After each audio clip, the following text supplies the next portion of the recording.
Well, normally, I wouldn't have somebody on who is anti-Semitic, who just wants all Jews and Israelis to die. Nor would I have somebody on who is for drunk driving and just wants drunk drivers just to kill a bunch of people. But certainly I would never have a guest on who is both of those things. But I'm going to make the exception with Thomas Massie, who is getting unbelievable heat for what I think is doing the right thing. Hello, Thomas. How are you? I'm doing well, Glenn, and thanks for accurately portraying all my positions. Yes. Well, I just taking it from the press. Let's start with your rampant anti-Semitism. Well, I voted not, and I know we disagree on this, but I voted not to send $14.3 billion to Israel, and I voted not to try to sanction Iran as a result of everything that's gone on. And most recently, I guess the mortal sin here is I voted not to censure Rashida Tlaib, citing my concerns about the First Amendment and a member of Congress's ability to say what they want, regardless of how hateful and detestable I might think it would be. Okay, now I know your stance on sending other countries money. You're being consistent with all countries, not just Israel. Help me out with the Iran thing. Yeah, so one of the resolutions we passed that was to support Israel. And by the way, I agreed with much of the resolution. I do support Israel. I support their right to defend themselves, and I condemn the atrocities and the attacks that Hamas conducted. Yes. But the first thing that we did in supporting Israel was this resolution, which if it just said we support Israel would have been great, but I think it tends to expand the conflict when we should be trying to keep the conflict geographically managed. And I was worried that it would give President Biden the authority, the imprimatur of Congress, to attack Iran. And so I voted against it for that reason. All right, now let's go to your love of drunk drivers. That's a favorite pastime of mine as well. Yeah. So there is buried in this 1,039-page law that passed when the Democrats were in the majority, a provision that, and I'm going to read this directly because the Democrats say it's not in there, so I had to read them the law to them. They obviously didn't read it before they passed it a couple years ago. But there's a provision for a kill switch in all new vehicles by 2026. And I'm going to read that very quickly. It says it will passively monitor the performance of a driver of a motor vehicle to accurately identify whether that driver may be impaired and prevent or limit motor vehicle operation if an impairment is detected.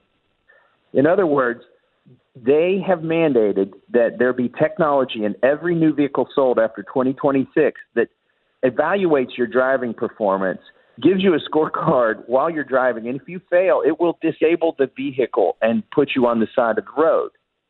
There's so many problems with this. Even if you could imagine it would technically work, but it's not going to technically work. There'll be 1,000 more false positives than there are actual catching of drunk drivers with this technology.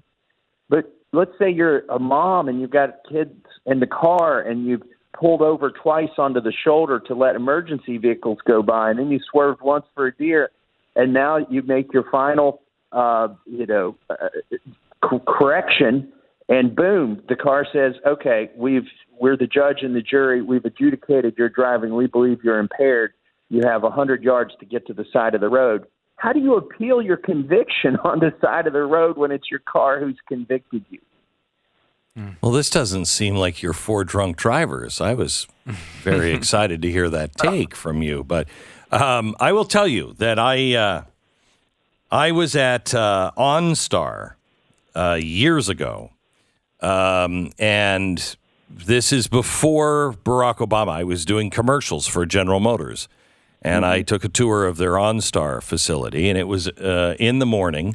And you could see on their just gigantic electronic board all of the cars that had OnStar and were activating it or were having trouble or where they were. And I talked to the head of OnStar, and he said, yeah, we can pretty much disable your car. And I said, have you ever done that?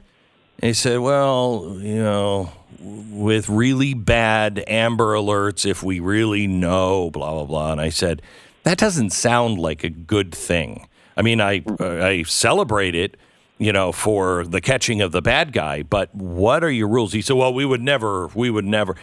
Well, really? I don't like the fact that someone can disable my car for any reason. I don't want the government or the car company or anybody else to disable my car. I don't like the fact that they can track my car, but that's the way it is.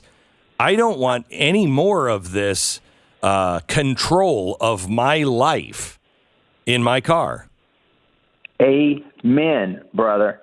And what this purports to do, this law, would be to allow an artificial intelligence to decide whether you have the right to travel or not. And that's why I offered an amendment yesterday to defund this. In one of the 12 bills that we're voting on, I offered an amendment to defund this rule, this law.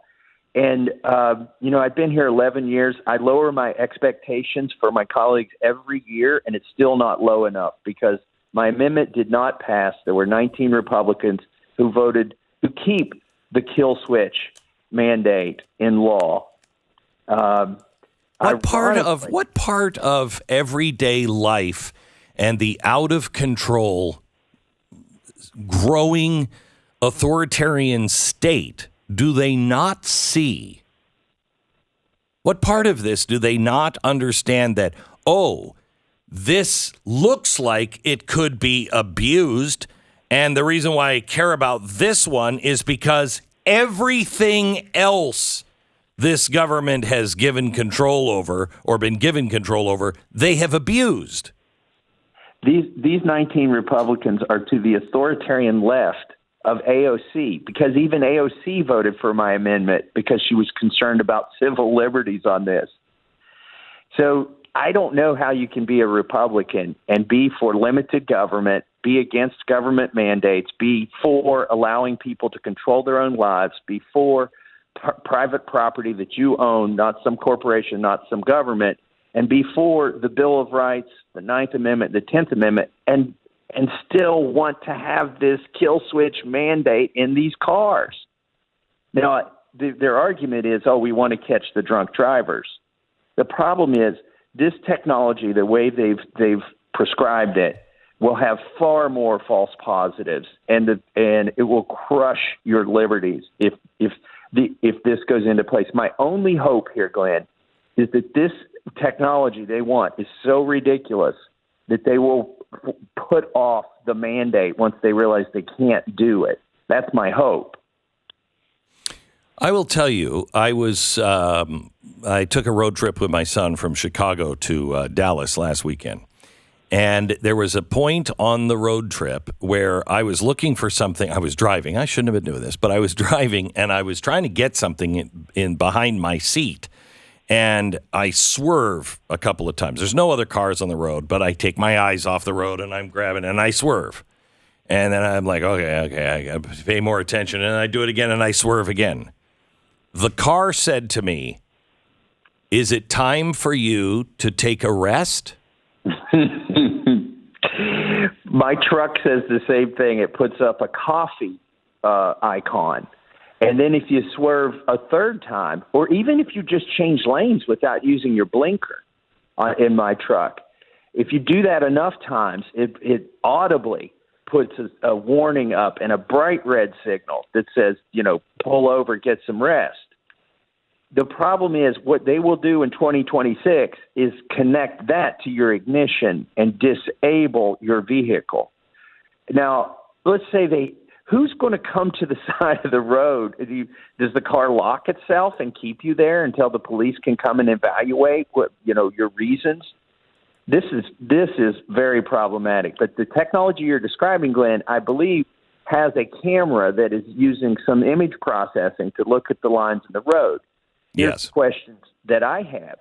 Who has access to that camera when, and do they have to get a warrant to get that? Does your insurance company start getting this streamed, your driving score straight to the insurance company? Oh, yes, it does. Oh, yes. Yeah. Yes. The other is the technology that is being put in cars now that scans your eyes. It is supposedly being able to tell if you're too sleepy to drive by looking at your eyes. Correct. Another camera that will be in your car, who has access to that camera and under what authority, and do they need a warrant? These are questions that haven't been answered, but another congressman who serves on the Transportation Committee, his name's Scott Perry, who happens to also be chairman of the Freedom Caucus, he and I sent a letter to Secretary Buttigieg, they're trying to school me here on how to pronounce that, that asked them these questions, because we don't know how they plan to implement this technology, but we can't imagine a good way to implement this technology. No, you don't give this to a government that is asking for a renewal of Section 702, and they violated everything in that. That is your sacred honor to uphold those things. If that government can't not spy on its own people, we catch them silencing people and working with private organizations and private companies to silence people, you're going to give them more power with your car? No, I don't think so. And what is impaired when you have COVID? Are you impaired? Will they disable you from traveling? Can you still get to a hospital? Because they put ankle bracelets on people in Kentucky, our governor did, when they refused to sign a certificate saying they wouldn't leave their house. Just disable the just disable the cars. You're not leaving. Right. Thank you so much, Thomas. I'm sorry for the heat you're getting, but it comes with a job, unfortunately. But geez, the Mothers Against Drunk Driving. Good luck. Yeah. You bet. Representative Thomas Massie from the great state of Kentucky.